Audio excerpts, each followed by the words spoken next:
Hello, everyone, and welcome to another Collision Control Center. This is for the AEW Collision for May 3rd, 2025. And let me tell you, it was once again another awesome collision. Tony Khan is definitely in the kitchen cooking up all kinds of cool stuff. Are we quite there where we have the feeling from 2019? Maybe that's not possible, but we are on a roll with a lot of cool stuff cooking up and a lot of cool things as we head towards double or nothing and y'all in Texas in July. Now, there were some high flying and there was some brutal meat slapping in this episode, but we have a lot to get to, and we definitely want to highlight this fatal four-way high flying action. It was fantastic. The whole card was great, and there were some awesome moments, and there were some moments that might make you scratch your head a little bit and wonder what's going to come next. But let's get right to it. And of course, kicking off everything, we had the Timeless One taking on Lady Frost. What an awesome display for both of them.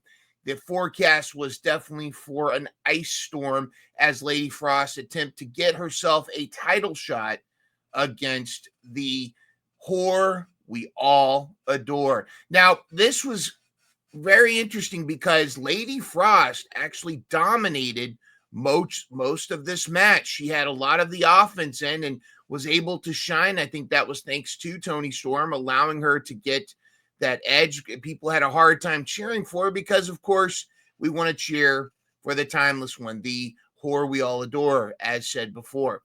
But Lady Frost looked fantastic. All the flippy do. She was in full murder Lou Retton. The murder gymnastics was on point. However, she wasn't able to defeat the champion as Toni Storm debuted or returned with the TCM chicken wing submission, which is the Turner Classic Movies patented submission move, was able to get the win over Lady Frost. However, we need more Lady Frost on our television set. And afterwards, Toni Storm once again grabbed the mic and treated the audience to an awesome soliloquy of excellence, including wandering out to the boardwalk itself in Atlantic City, which actually surprisingly seemed to be pretty empty. However, we created almost a Marlon Brando, Vivian Lee moment as Toni Storm was out on the balcony, basking in her victory, basking in being champion. And I hope that she stays champion for a long, long time. She is money. She is one of the best things about women's wrestling right now. I love that she's in this character.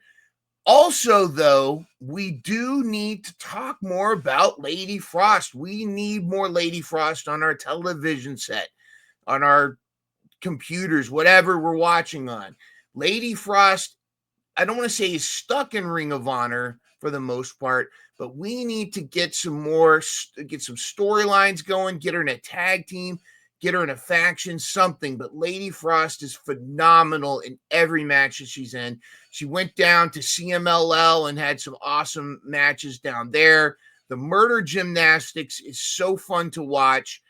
If you don't want her, if you don't want her to have any promos or anything, just make her this mysterious ice queen. Give her a Luther of some sorts, or give her some kind of manager, whatever you need to do. Lady Frost is legit. Lady Frost is fantastic, and we need more Lady Frost. Please make sure we book that. All right. And then, if you didn't think that was enough flippy do, that was just the appetizer, because we headed into our fatal four-way high-speed collision four-way match for $100,000. Now, one person walked away with $100,000, but we all got paid in endorphins watching this match. It was Sammy Guevara returning to Collision after being stuck on Ring of Honor for quite some time. Returning Sammy Guevara, AR Fox, Kevin Knight, and the bull with the horns, Roosh. if you didn't, just those names right there should be pumping up your adrenaline, because you know this match was going to be a high-flying adrenaline rush, and that's exactly what it was. And just everybody came to work that day. It was great to see Sammy doing the flips and all everything that he's capable of. And it was great to hear. At first, people didn't know what to do. They kind of cheered him, they kind of didn't. I think it was a good idea that Dustin came out with him to kind of tip the hat that Sammy's not to be booed. But by the end of this match, Sammy was getting cheers, Kev was getting cheers, AR Fox, Roosh, everybody was getting cheers. This was just a smorgasbord of high-flying awesomeness. The height that Kevin Knight can get, I mean, the hops. I mean, this guy, it's like he's got Jordan DNA inside him, and he's decided to become a wrestler. It is incredible. But again, sometimes you're only as good as your dance partner, and we had 4 dance partners that could hold their own with the flippy do stuff. Roosh was much more he was pretty much the only heel in this match, but he played his role well. He was actually very dominant, and he also was able to adapt and was able to throw back a lot of offense. There's this one brutal spot where he throws Kevin Knight onto the ramp. We thought Kevin Knight was dead. It turns out he wasn't. Turns out he's fine. However, in a match with Sammy Guevara, Roosh, and Kevin Knight, who all have been shining, especially Kevin Knight recently has just been on the moon and beyond, it was AR Fox that I felt truly was the anchor in this match and was truly going above and beyond. This is a guy that's been in wrestling for decades, but this is a guy that needs some kind of push, because the moves and the skill that he was performing again that scary front moonsault or some somersault in the air, whatever it is. It's scary because I feel like he's going to land on his head, but no, he lands properly. He was working like he was starving for food stamps. This guy, he was out of control. It was fantastic to watch this guy. We need to do something with AR Fox. And I know that they've been looking for different things. They had him a little bit with Swerve. Then they kind of tried him with Top Flight. Find a gimmick for AR Fox that's going to get him over. I mean, he's already over. We just need to find a storyline, get him going. I think this guy, the sky's the limit literally for this guy. And, maybe pair him with Kev Knight. Maybe get him in a feud with Sammy or something. I don't know. But AR Fox was fantastic. And, of course, if you didn't know already, this was that flippy shit we all love. If you love flippy shit, take a moment, find this match out, because you will be on cloud 9 with this match. And then, of course, it was Sammy that got the 1, 2, 3. He was able to get the win, and immediately he was able to eyeball Adam Cole, the Paragon, who was on commentary and was motioning that it's 4-time. He wants his TNT title back. So hopefully we can get something going with that. And yes, get the TNT title off Adam Cole, put it on Sammy, and let Sammy run with a TNT title run. Let's get Sammy back on our TV. Let's get him going into our program. However, as Tony Schiavone pointed out, in the corner in this arena, there was a little blue holodeck, if you will, as Hologram was watching this 4-way and was kind of stroking his mask, if you will, and interest. So if this is going to develop into a perhaps Sammy versus Hologram for a shot at the TNT title, I'm all about it. Sammy versus Hologram would feed families in all 7 continents. Let's get this going. I think that would be phenomenal. And then, of course, it was time for the dinosaur, the Megasis, to feel the wrath. Of course, Harley Cameron needs to be protected at all costs. She's a global treasure. We need more Harley Cameron on our TV and promos everywhere. However, was the Megasis too much for Harley? This match was fantastic. And again, just like with Lady Frost, it was actually surprising to see Harley Cameron dominated a lot of this match, where we were expecting Megan Bayne to just squash her. Harley Cameron was definitely making sure the Megasis was feeling the wrath. However, it got to a point where just Megasis was just too much for her, and she was able to stop her and make her bow down.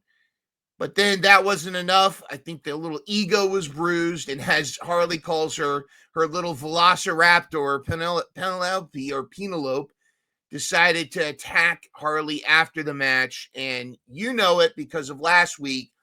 Anna Jay comes running out like a big booty hacksaw Jim Duggan with a 2x4, takes the 2x4, smacks Megan Bayne in the back with it, and nothing happens. Megan slowly turns around. Anna Jay takes another swipe. Megan Bayne grabs the 2x4 and chucks it away. And then suddenly Anna Jay is shaking in her big booty. And of course, Megan Bayne and Penelope got kind of a victory there, except there was a little loop-de-loop, and Anna Jay was able to get away from Megan Bayne. But we're definitely building up to this tag team encounter of Megan and her little velociraptor Penelope versus Harley Cameron and Anna Jay. Could this have been the original plan for Anna Jay and a returning Ty Mello, and maybe something's going on? Could be, maybe not. But I'm actually liking this tandem of Anna Jay and Harley Cameron. I think it works. I think that Anna Jay could really use some time with Harley Cameron to really flesh out a new character. I think a lot of us would agree Anna Jay was at her best in character when she was with the Dark Order, and Johnny Hungy, and she would push Stu Grayson around. She's been missing that character for a while, and yeah, she's improved in the ring as far as wrestling, but I think now it's time for her to spend some time with somebody that's a natural promo maker, has natural charisma, and I really like this team. I think this will be very fun to watch. Are they going to be enough to stop Megan Bayne? Probably not, but I think this will be a good storyline for Megan Bayne to chew on before her next title shot, whatever that may be in the future. It was fantastic. Then, of course, we had a battle of promos. Now, this actually came earlier in the night. We had Jon Moxley and the Miss Cheerful herself, the Moldovan Muta. She was that was Marina Shafir, who, as Deb and I can confirm, looks a lot better in person than she does on TV. It's probably the resting bitch face. But they were backstage cutting a promo, and I gotta be honest, this first promo by Moxley felt like he was kind of phoning it in. It wasn't his best. Now, Mox is known for great promos, but it wasn't his best. He kind of was, talking about Samoa Joe. Well, you think this and that? Okay, steel cage, blah blah blah. It felt a bit phoned in. However, compared to Samoa Joe's response, now, you've got two of the best promo cutters in the world going back and forth. I'm living for this, building up to this cage match I think it's next Wednesday or the Wednesday after that, between Samoa Joe and Jon Moxley. Samoa Joe wearing his a little nod to Twisted Metal and the character that he plays in Twisted Metal. Cut once again an incredible promo. This one was not as wet as the one he cut on Dynamite, and definitely outplayed Moxley's first promo, to the point where I almost felt like Moxley was embarrassed at his first one and decided to come to the ring live and cut a better promo in response to Samoa Joe, which it was better, and it was much more of the old Moxley awesome promo kind of battle, and I think this is going to be something. I hope we can continue this back and forth. Is Samoa Joe going to be able to get the title from Moxley? I don't know, because I think the plan is to have Moxley go all the way to All In, and either a Hangman, an Ospreay, or a Swerve be the one to take the title back away from him. However, I'm excited for this. I hope y'all are too, because it's going to be insane. Moxley and Samoa Joe in a steel cage. Somebody's going to die. And then speaking of brutality, we had Brody King versus Josh Alexander. Mr. Headgear himself was in there, just like the girl with her Ermagerd goosebumps.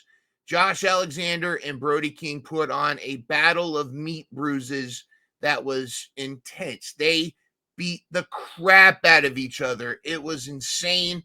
And Josh Alexander, showing his strength, was able to lift Brody King up in several moments, as well as Brody King was just destroying this guy too. So this was a match where both guys had a lot of offense and both guys were killing each other.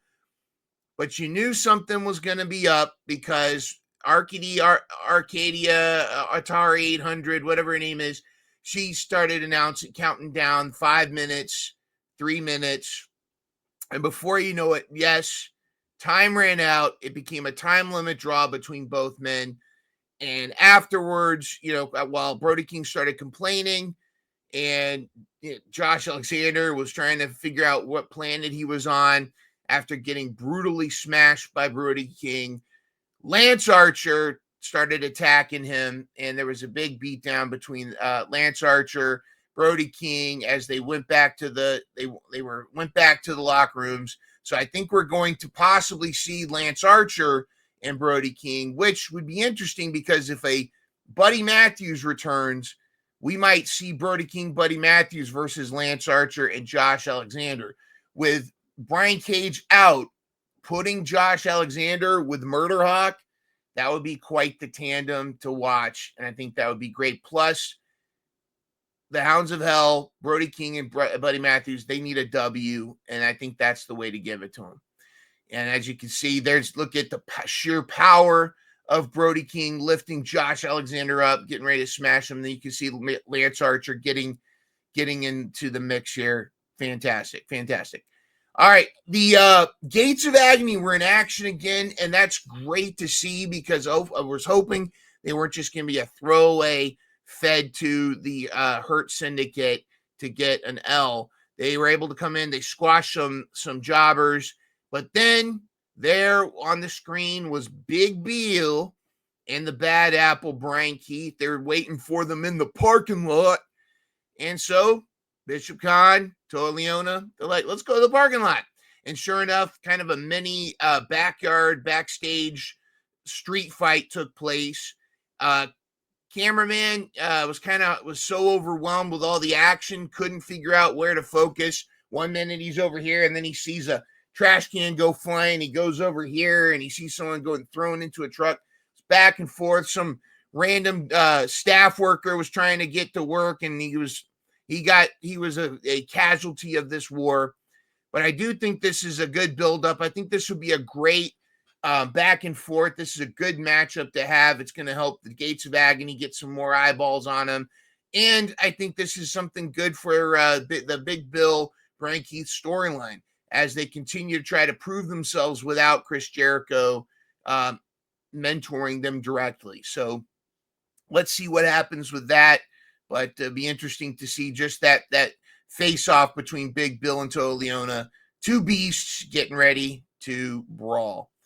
And then we had Max Caster, the greatest wrestler alive, had another open challenge. And this time, after he heard about the time limit draw earlier, he got an idea. He said, is there a wrestler that can they survive 5 minutes with the best wrestler alive? Now, let me just say this.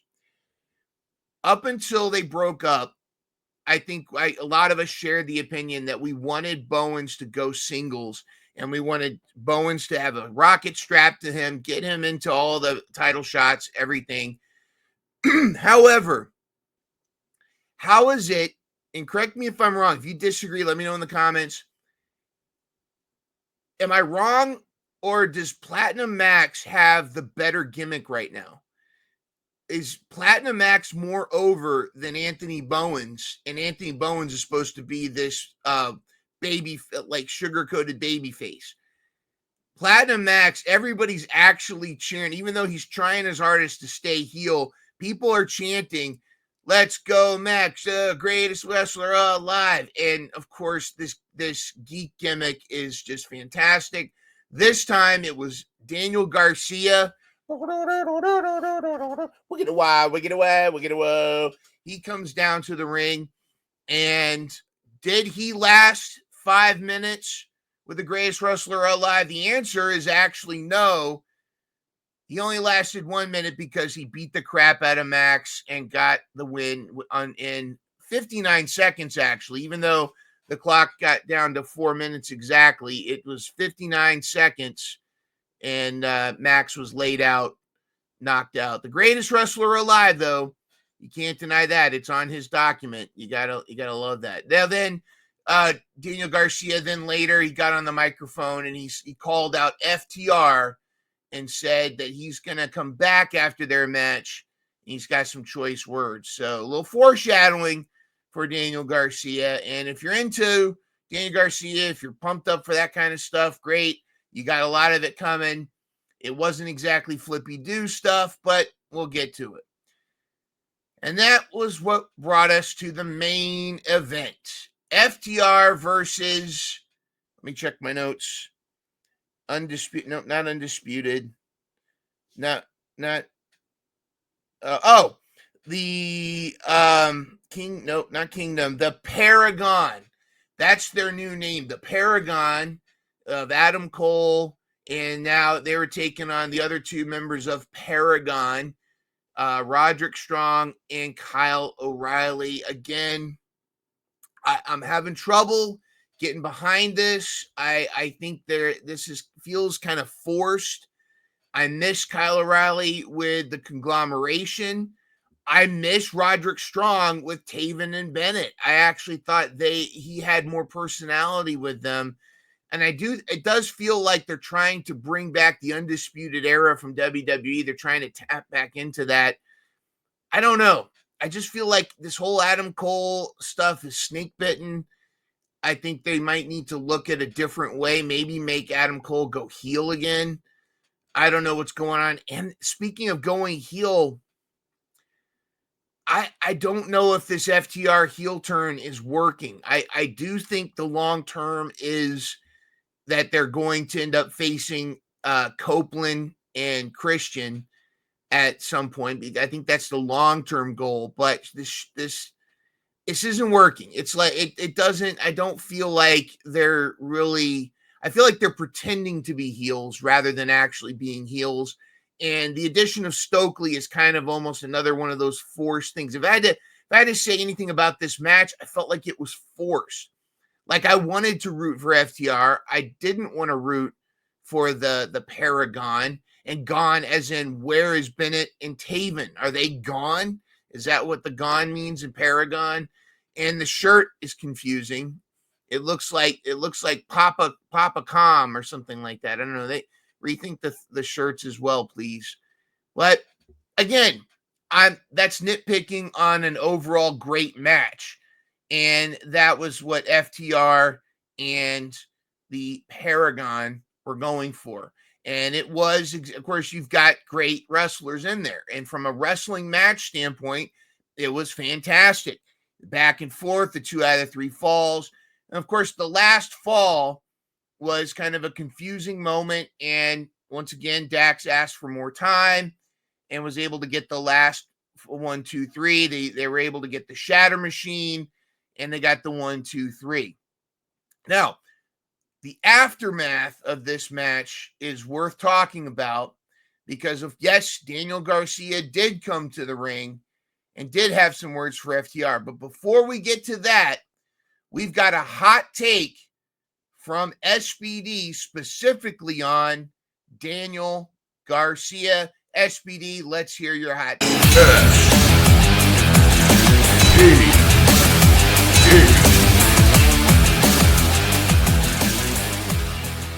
What's up, Dynamite Download crew? It is time for SPD's hot take of Collision Control Center. And man, Collision was awesome show last night. I know mine is talking all great stuff all about it, but my hot take is involving Daniel Garcia. And you know I'm the resident babyface, but I think it's time to turn Daniel Garcia heel. he had such an awesome build to that TNT title and the triumphant win and a decent run with the TNT title. But now that he has no title on him, and I feel like he needs a little bit of a shakeup in a good way. And I feel like this heel turn, especially after seeing his body languages and his anger last night, and the crowd reaction as well. So I feel like he's going to join FTR and create this alliance. Even though they took him out a few weeks ago, I think he's going to accept that alliance, and it's going to be FTR Garcia. So Daniel Garcia is going to be turning heel sooner than you think, and I think it'll be a great character shakeup. He's not getting nearly the babyface pops that he has, especially we heard that last night and the week before. So I think it's time. Daniel Garcia turning heel, joining FTR, and creating an epic trios team. And they're going to compete against the Paragon for a while as well, unless that feud is done. But adding that trios to the trios division is going to be huge, in my opinion. So let's go back to Myndrunner, y'all.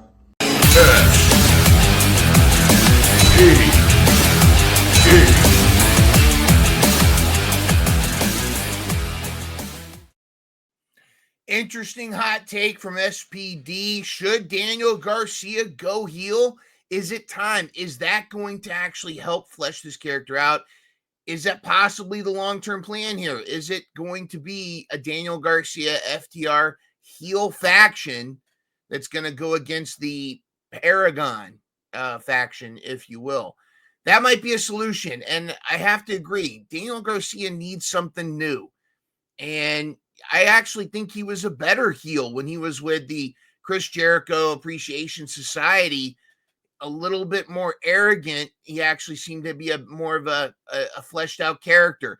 It worked for Ricochet, possibly for Daniel Garcia, but something needs to happen. There doesn't seem to be the magic dust in this storyline that there should be, especially considering the incredible talent that is involved with this entire storyline. So I think SPD has a point. Let us know what you think in the comments below. Let us know what you thought of this past Saturday's Collision.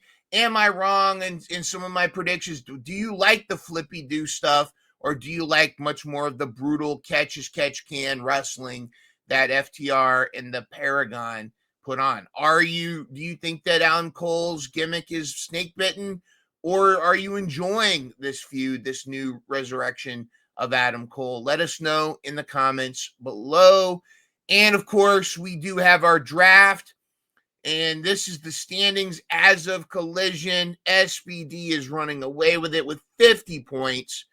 Steven, who seems his team is kind of stalled out, is still holding strong at 40 points. Right behind him, Brian with 39. Crayfish with 38. Then Bobby Bats with 33. He's still creeping up. FTD 32. I'm stuck at 31. I did get a nice little bump here recently, but not enough to get me into contention. And Courtney and Brent bringing up the rear as we're just weeks away from Double or Nothing. It's becoming a lot harder to catch SPD at this moment. And I don't know. We're going to have some Hail Mary matches coming up here between now and Double or Nothing, or this might be SBD's repeat victory.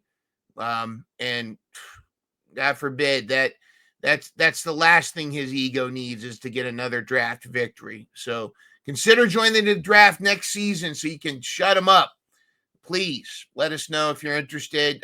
For open to all Dynamite Club Gold members, make sure you let us know in the comments or in the chat.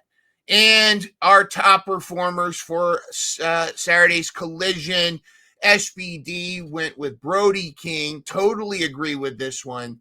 Brody King looked phenomenal against Josh Alexander. He was just a wrecking machine. And of course, me, with much more of the Flippy Do fan, had to go with AR Fox. AR Fox was a standout among awesome talent in that four-way. And for him to be able to stand out as a top performer solidified for me that he was the top performer. Of course, my runner-up would have been Lady Frost, but AR Fox definitely deserves top performer for me. And Brody King, I totally get it, as he was a standout with all of his strikes and power moves, being able to throw this guy Josh Alexander around like he was a rag doll. But again, Josh Alexander showing that what he's capable of. He was able to dish it back. Fantastic matches. Overall, this collision was fantastic. I love the direction that we're going in AEW. I love a lot of these high adrenaline matches. It's fantastic. Let us know what you thought of Collision. Let us know. Tell me how wrong I am or how right I am. Let us know in the comments below. As always, we'll see you on our live show every Thursday, 10 p.m. Eastern, 9 p.m. Central on this YouTube channel, Dynamite Download. We will see you on Thursday.